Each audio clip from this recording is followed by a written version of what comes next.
Hello friends, स्वागत आप सभी का हमारे यूट्यूब चैनल पर। आज हम बात करने वाले हैं ग्रुप डी के अंदर जो सोशो इकोनॉमिक के अंक हैं वो किसको मिलेंगे। ये बहुत सारे स्टूडेंट्स का डाउट है कि 5 अंक हैं जो वो सोशो इकोनॉमिक्स के किस किस को मिलेंगे।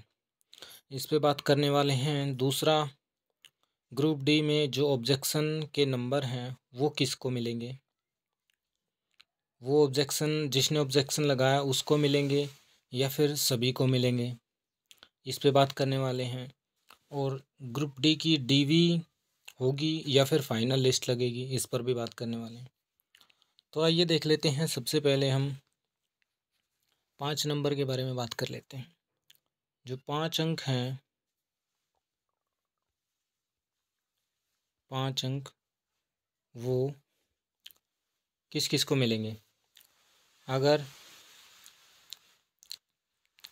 अगर आपकी फैमिली में आपकी मदर फादर में से कोई भी जॉब पर है तो आपको 5 अंक नहीं मिलेंगे। अगर आपका भाई जॉब पे है, अगर वो अनमैरिड है तो आपको 5 नंबर नहीं मिलेंगे। अगर आपका भाई जॉब पे है, वो मैरिड है, तो आपको 5 नंबर मिलेंगे। यही केस सेम बहन के अंदर भी है, मेल फीमेल में ये सेम यही केस है। अब एक क्वेश्चन ये भी आ रहा है बहुत सारे स्टूडेंट्स का कि अगर 2 भाई या 2 बहन सेम एक ही मतलब वैकेंसी के अंदर है, एक ही भर्ती के अंदर, तो कौन से को नंबर मिलेंगे, कौन से को नहीं मिलेंगे।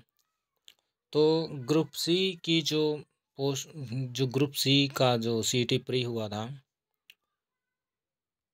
उसके अंदर प्री के अंदर 5 मार्क्स थे जो वो दोनों भाई या दोनों बहन या एक भाई एक बहन दोनों को मिला था, इसका बेनिफिट सीईटी प्री के अंदर। बट अभी ग्रुप डी के अंदर क्या है, ग्रुप डी के अंदर ऐसा पॉलिसी के अंदर मेंशन किया गया है, रूल ये नियम है कि अगर मान लीजिए 2 बहन या 2 भाई या एक बहन एक भाई ग्रुप डी के अंदर सिलेक्ट होते हैं, दोनों ने एग्ज़ाम दिया है, तो जो बड़ा भाई है या बड़ी बहन है, जो बड़ा होगा उसको सोशो इकोनॉमिक का बेनिफिट मिलेगा, यानी कि 5 नंबर बड़े भाई को मिलने वाले हैं, छोटे को नहीं मिलेंगे। ये बहुत सारे स्टूडेंट्स का डाउट था। बाकी देखते हैं, सरकार ने ये रूल तो गलत बनाया है क्योंकि सेम टाइम पे भर्ती कंप्लीट हो रही है, तो सेम टाइम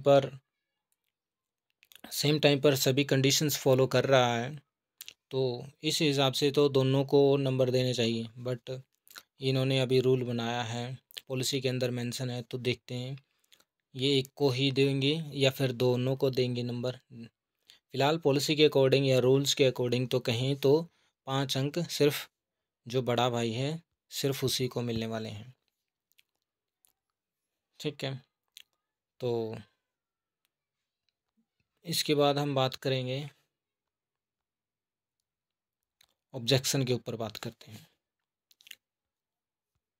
ग्रुप डी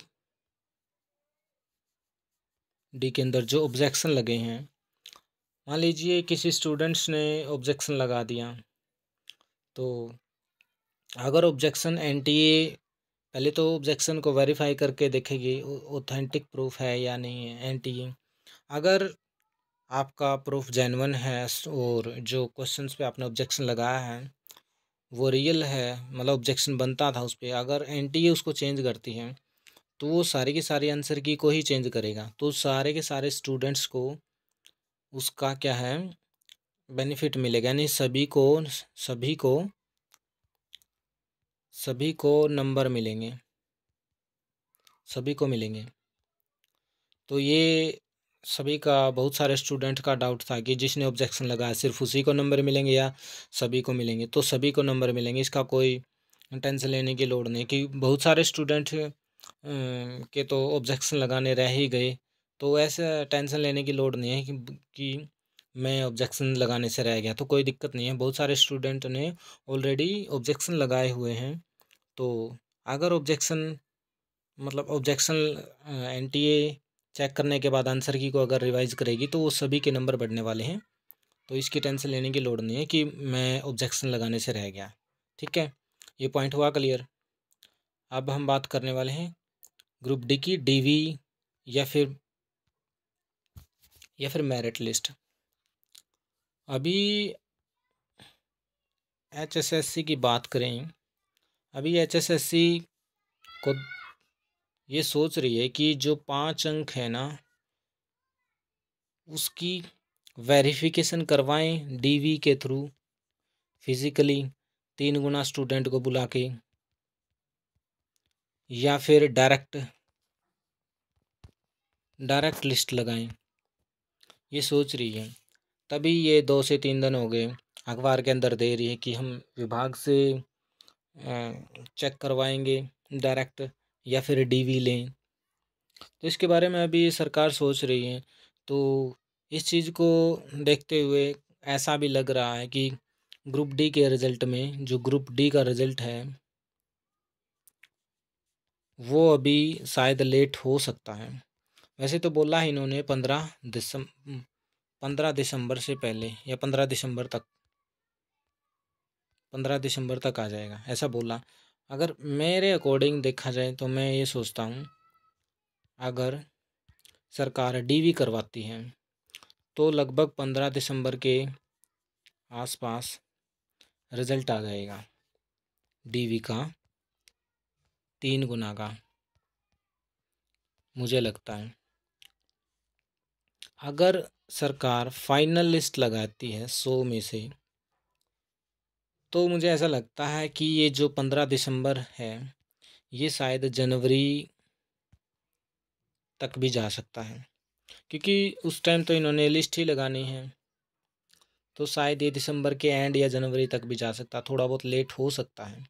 अगर इन्होंने डीवी करवानी होगी तो शायद ये 15 दिसंबर या 15 दिसंबर से पहले रिज़ल्ट दे सकते हैं। मेरा ये मानना है, शायद ऐसा हो सकता है। बाकी देखो सरकार का अब तक क्या करती है। अगर आप सभी को वीडियो अच्छी लगी हो, अगर आपको मेरी वीडियो से कुछ हेल्प मिली हो, कुछ समझने में कुछ आपको समझ आया हो अच्छे से, तो आप वीडियो को लाइक कर सकते हैं, शेयर कर सकते हैं और सपोर्ट भी कर सकते हैं आप सभी। तो थैंक यू फ्रेंड्स। आपको वीडियो कैसी लगी कमेंट करके बता सकते हैं। Okay, bye bye, thank you very much.